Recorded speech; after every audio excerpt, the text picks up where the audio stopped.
Ba't nga ang panaginip minsan, no, pagkagising mo, hindi mo maalala agad, no? Weird. Yung iba sinusulat, ano Oo. ba na panaginipan ko? O kaya pag may nakausap ka, tsaka maalala, eh teka, may napanaginipan ako. Ay, magpapaalam ba tayo o ano ba?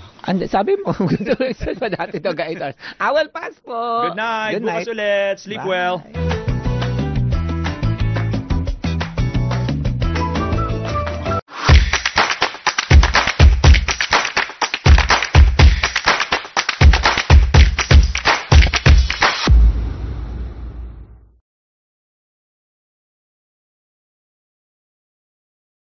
This is Beam TV Network, a commercial television network owned and operated by Broadcast Enterprises and Affiliated Media Incorporated. The network operates the following transmitting stations authorized by the National Telecommunications Commission: DWKC DTV Channel 31 Metro Manila with NTC permit number BSD-0077-2022 valid until March 16, 2025 with transmitter located at Palos Verdes Subdivision, Sumulong Highway, Barangay Santa Cruz, Antipolo City, Province of Rizal. DWHB DTV Channel 26 Baguio with NTC permit number BSD-0018-2022 valid until December 21, 2024 with transmitter located at Mount Santo Tomas, Suba, Benguet. DWHC DTV Channel 32 Naga with NTC permit number BSD-0084-2022 valid until April 7, 2025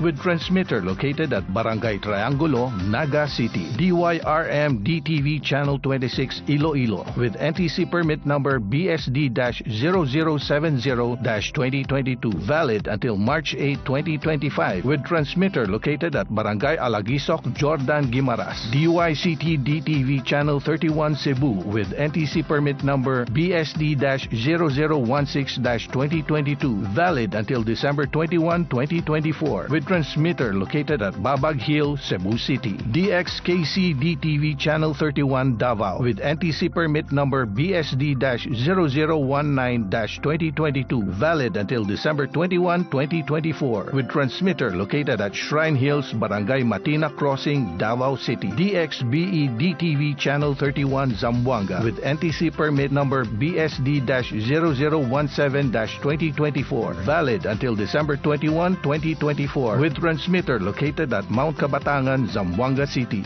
Beam TV Network operates under the supervision of the following electronics and communications engineers duly licensed by the Professional Regulations Commission: Engineer Oliver Q. Caldetera, PECE number 1312; Engineer Herbert E. Alo, ECE number 44171; Engineer Michael A. Flores, ECE number 48715, and carried out by the following personnel duly licensed by the National Telecommunications Commission: Alan H. Barrios, 96-1PNCR-17094; Edgar Alan A. Ramos, 12-1PHN-26519. All programs telecast on this network have been approved by the Movie and Television Review and Classification Board. Beam TV Network is now signing off.